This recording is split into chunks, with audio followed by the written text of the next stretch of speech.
Bisabino Père Zola na ba oba ebité. Père Zola aza chaman. Pourquoi na kola ki mois d'août nazaki vraiment trop timide. Oncle a préféré qui beaucoup plus un jour nazala sango. Albert Davichi abandon ko sala na disparition na Maïdi apparaître na chambre na des derniers jours à Congo bisangai. Frère Zola ngana waza susté na ekotikela yo. Pouvoir nyonso o na la kaki nde akotikela nga tambour magique. Somme oyo ba secret nyonso eza na kati. Si tu veux enrichir pour attirer l'amour, pour la robenga protection, pour na ko attirer nyonso zali na chance toutes sortes ya problème oza nango ezali a na kati. Parce que ceux qui ozu pisom ozotanga nuka ka boye ndenge ba chrétien batanga ezalo ozotanga journal. Nyonso zali na maladie ba cas spirituel, ozobela ba cas spirituel. Azobela te maladie oyo mutu azali kobela peut-être abetaki libaku vingi akomisi yango bataki. Non. Merci balandi ya chaîne ya sika ya Père Zola pesa makambo parce que bato ebele vraiment partout dans le monde ba obligé ki ngana sala chaîne ya YouTube pour na bazwa ba interview à tout moment ndenge na lakaki bino siko ekokisami. Parce que ko voyager bapel ndenge babenga ngai pona ba journaliste ko passer bon nazakala bambu ebele na tikaka bon yango nazwa ki vraiment ningisa na réaliser o ezalaki vraiment bosenga na bino chaîne yangwana Père Zola pesa makambo mutu nyonso oyo ayebi nga asi abonné pona kozwaka ba nouvelle à chaque fois ndenge bosengaki. Merci beaucoup encore, merci. Bon, pour la batu o baebi Père Zola te. Père Zola aza mystérieux. Père Zola azali Père o azali kosunga batu. Bogoyoka ba témoignage partout ezali, partout vraiment ba témoignage ezali. Na musala ya malamu o nazo sala. Père Zola pona ba o baebi te aza nani. Père Zola c'est un guide spirituel. Afandi na pour le moment naza na Mbanzangungu ndenge na yebisaki bino nazokoma na Mbanzangungu kuna ezali siège mais ndako ezaka na Matadi na Congo central car mais siège siko eza na Mbanzangungu pona bande ya bana o baza kuna tozopesa initiation yango esengeli pour le moment naza na Mbanzangungu. Bon pona ko yebisa bino Père Zola na ba o ba ebité. Père Zola aza chaman, muto asali chamanisme et pouvoir réel, auto bengi les vrais magie. Para biso inconvénient ezalaka te, ndenge batu misusu bazalaka, azu biloko quelque part, ba condition yeye et puis memi ba condition o peut-être muto akoyi kosala te et komema ti na banzela o komi kosenga ba sacrifice humain, komi kosenga ba homosexualité, kolera ba salité ezali bien te parce que toza bana nzambe ndenge na lobaka. Chaque fois, tout est vanité. Tant que tout est vanité, ata oppressé na vie, ou loki kozwa onyo soza na mopose ya kozwa, et sengel na mutu na oye bake un jour ekotikala parce que toza ba passager na se na moi na mokili oyo. Père Zola sali chamanisme et pouvoir réel azuli yango wapi. Père Zola aza mutu abotami na Kisasa, akoli na Kisasa. Tango ba parents ba yeko kufa makoki ezalaki te nde oncle yaki kozwa ngai na ville ya Kisasa ameminga na ville ya Matadi. Tango na komi na ville ya Matadi lokwa na kolaki mois d'août nazalaki vraiment trop timide. Oncle a préféré qui beaucoup plus un jour nazala sango. Oncle alingaki nazala sango comment parce que na kolaki calme. Tango na 6 école primaire no kwa tindinga na petit séminaire eza na Kibula qui pese au koti na kati nde tozoke lozi ba o baebi tango soko silisi na petit séminaire nde basala la transfert na Maïdi kuna ezali grand séminaire. Tango na koma na Maïdi j'ai fait seulement 4 mois nde na kutana monsieur Albert Davichi paix à son âme, c'est lui qui est mon père spirituel yende akataki nga na balignement ya kokoma sango un jour. Ndeye apesaki nga initiation auto bengi chamanisme, pouvoir réel, les vrais magie. Na banda kozwa initiation na kati ya grand séminaire. tango initiation esili nde ayaki ko oblige nga ifo na zonga parce que nakoyi kozala ana te parce que kuna eza branche mosusu na ke continuer branche oya ngai nde na zonga ki na ndaku gloire à Dieu na ndaku pe onka lobate eleka o eleka nde na banda ko méditer après 4 mois aussi M. Albert Davichi abanda ko sala ka disparition na maidi apparaître na chambre nanga nde dernier jour ako webisa ngai frère Zola ngana waza asuste na eko tikela yo pouvoir nyonso onalaka ki nde ako tikela nga tambour magique à la prochaine vidéo na relaxa bino tambour magique parce que ça na temple ça vraiment dignité na côté na temple mais na ko sala effort l'épisode ya sika na ko bimisa ngo bokomona tant on a joué tambour magique na bandi ko concentrer petit à petit c'était dans les 2001 2002 de la bandi ko concentrer article un principe na condition parce que na mystique et l'équipe principe ko simba principe mibeko ezalité pourquoi parce que yango ne ko protéger pesa ki une interdiction na ko leka na ba page belete fona kende molo jusqu'à ce que na ko atteindre niveau par niveau ndé pour le moment et qu'on a ko lobela bino parce que na komi na 500 bande autobengi chambre parce que tant atikela nga tambour magique eza na 503 pages banda na bandi ko tanga ngo banda 2001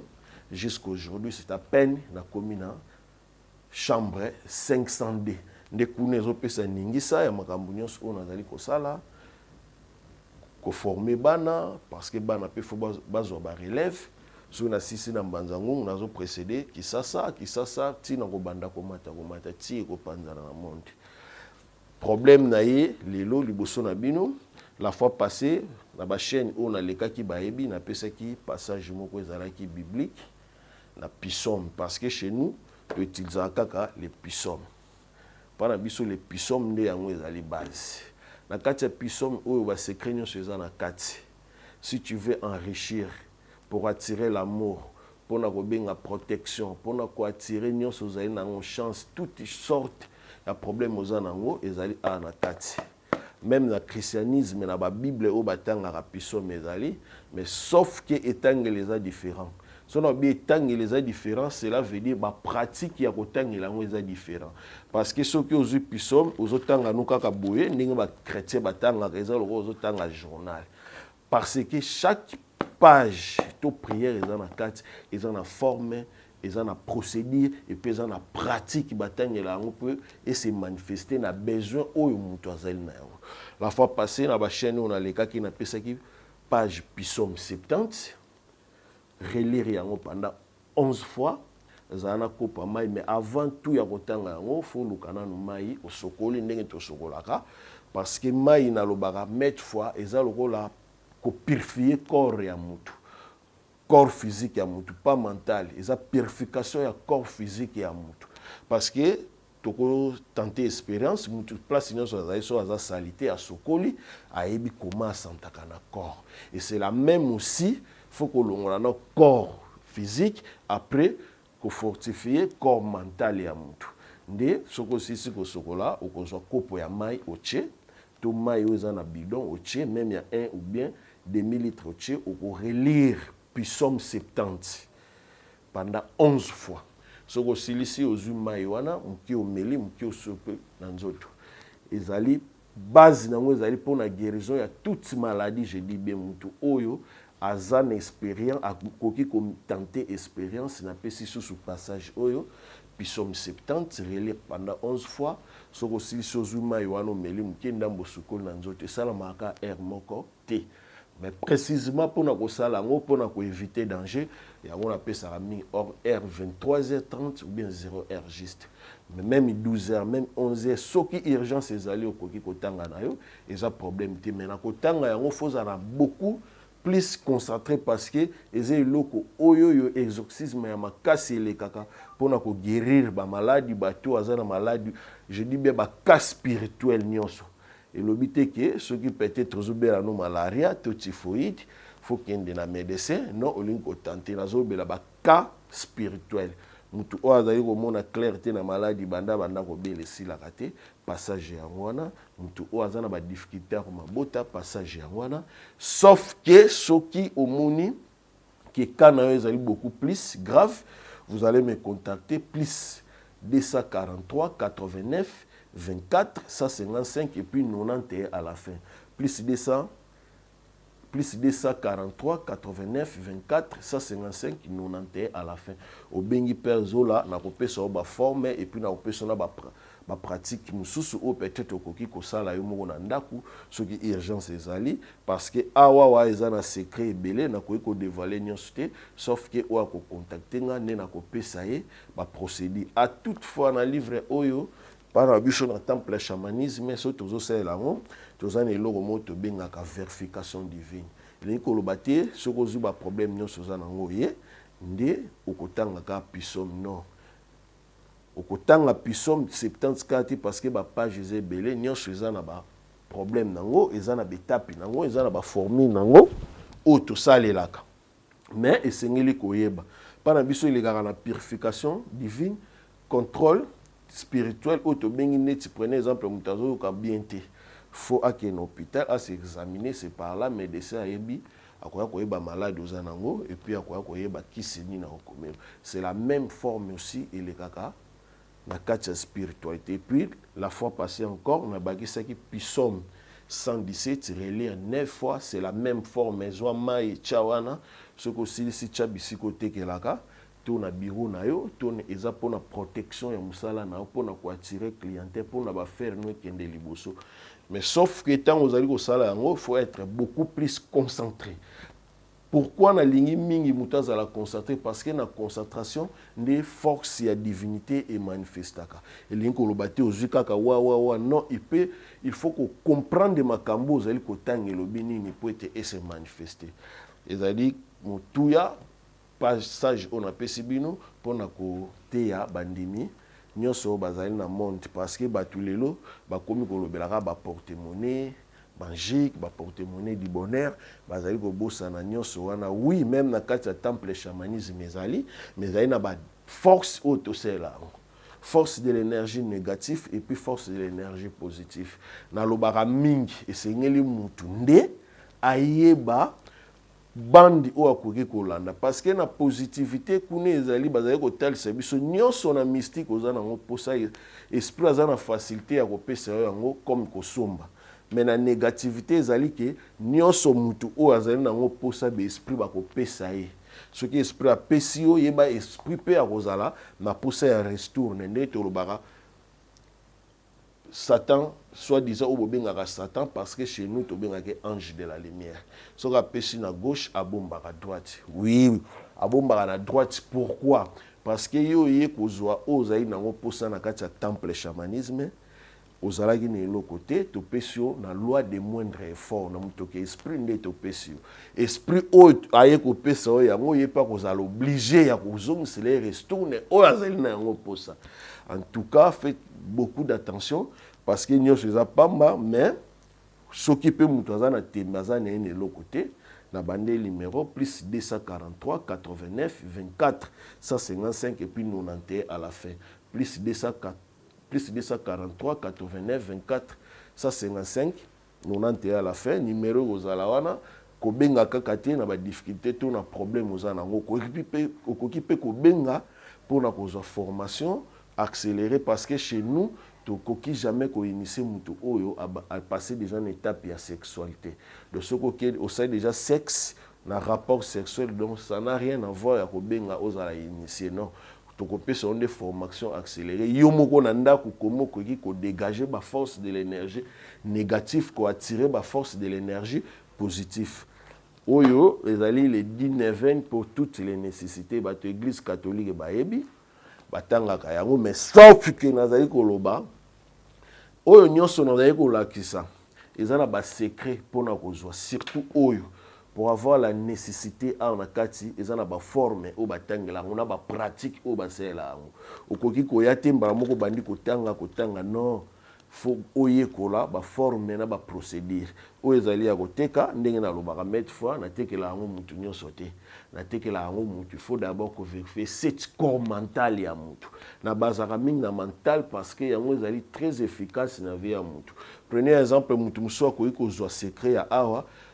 mental neza solide abandi ko loba ko sala ko laksa or que c'est un livre très puissant et pesant na secret. So botali bien na 4A tozali ko mona les 10 neveux pour toute nécessité. Premièrement to bandi na divine miséricorde. Tant to na divine miséricorde na sena ozo mona sacré cœur de Jésus.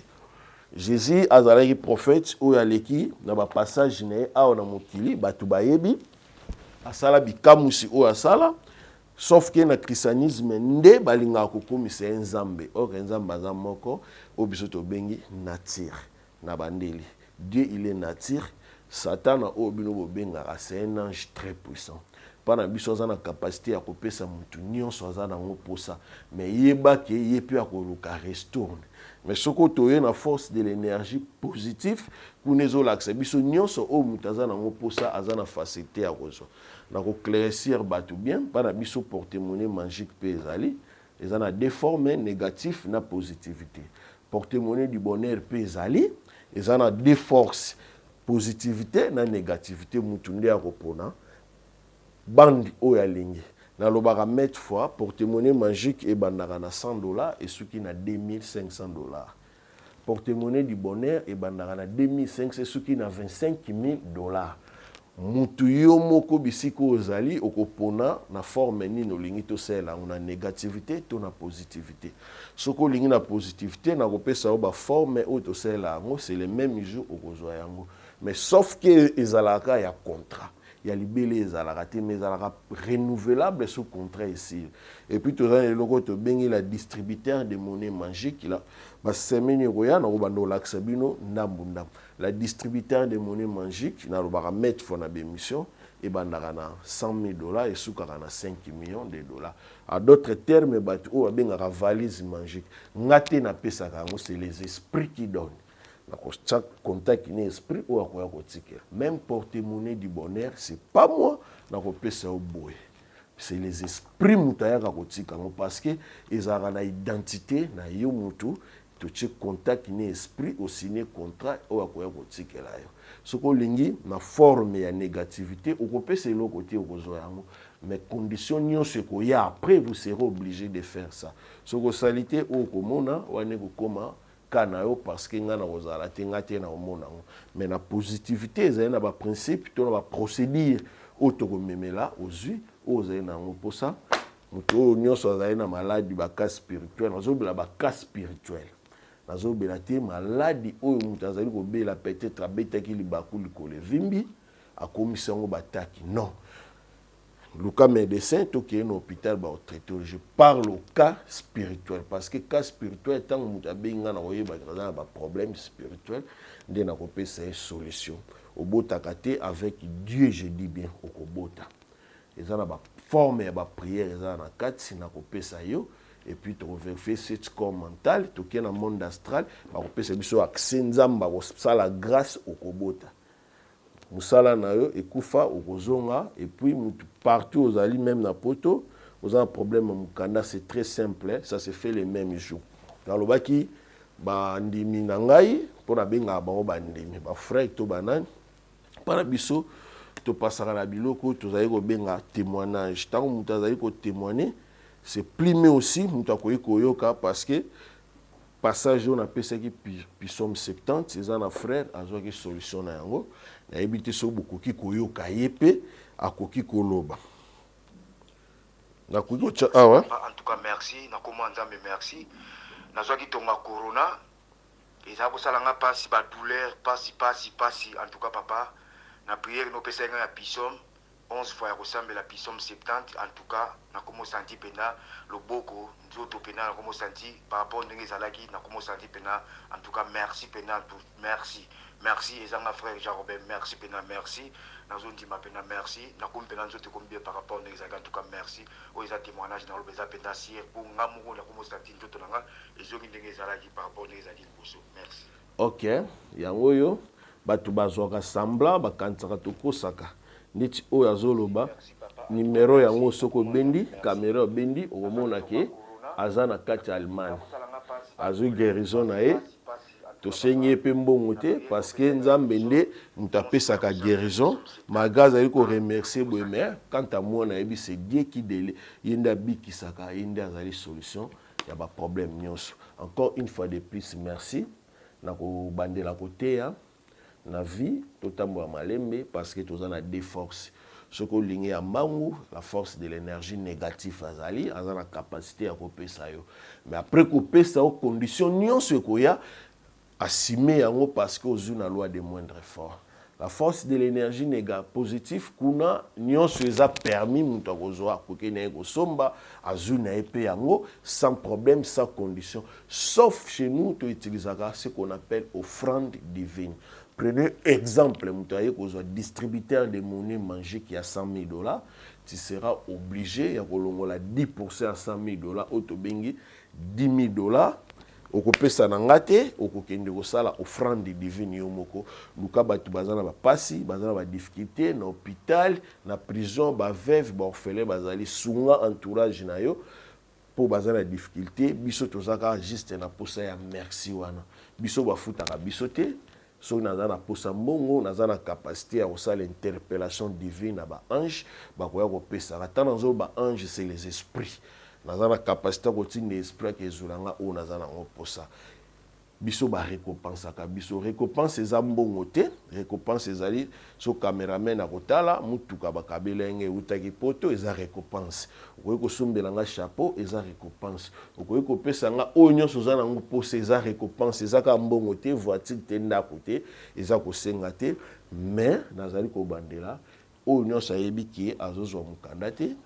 oyo nyonso ayebi bolingo ezodéranger aza maladi eumeli abotaka te. Mon numéro c'est plus 243 89 24 155 et puis 91. Plus 243 89 24 155 91. Moi c'est Père Zola à chaque fois. La salle des chaînes, dès la kakibino bo c'est abonné. Dans un pour ça abonnement na bino et que ça la bien parce que à chaque semaine nous avons une nouvelle édition. La semaine nous allons voir au côté de temple, au temple et puis biso to sala ga mamero te numéro ezali ndenge bomoni muta témoigner azu solution na problème o azalaki na yango na nzela ya Père Zola na ba prière nzambe azwa lokumu bisika nyonso bozwami parce que c'est lui qui est le maître des temps et des circonstances donc nzambe nde muta pesaka yepe muta azwaka toluka na ndenge ya malamu totika koluka na ba brutalité na ba force énergie négative faisant les tombater à to commis le rôle président de ex-président de la République Kabila ndenge na lobaka nkola kokufa nyonso kotika la to mona te ata $100 à pamba ba kotela na cercle. Merci botika malamu c'est Père Zola ba obayebi ba eba obayebite Père Zola pesa makambu yeyo mutazo pesa makambu partout batu bazozwa ba solution na ba problème nyonso bazalaki nango. Merci beaucoup. Bonne soirée à tout le monde. Merci.